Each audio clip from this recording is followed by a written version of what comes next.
వచ్చింది అని చెప్పింది. అన్నం ఎదురుంగా వచ్చింది, సాకరమే అన్నం తీసుకుని.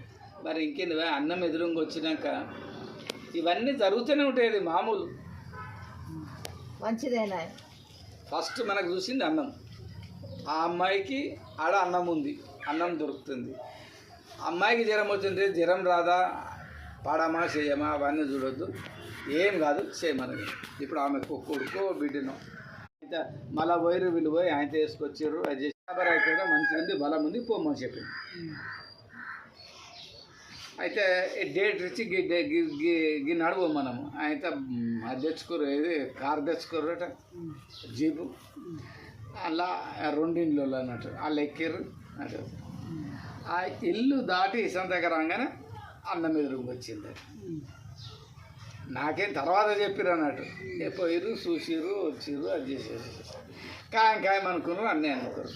అన్నీ అనుకున్నాక ఏమైందంటే ఇప్పుడు అధిక జ్యేష్ఠ మాసం వచ్చినట్టు ఒక నెలాడడం వచ్చింది.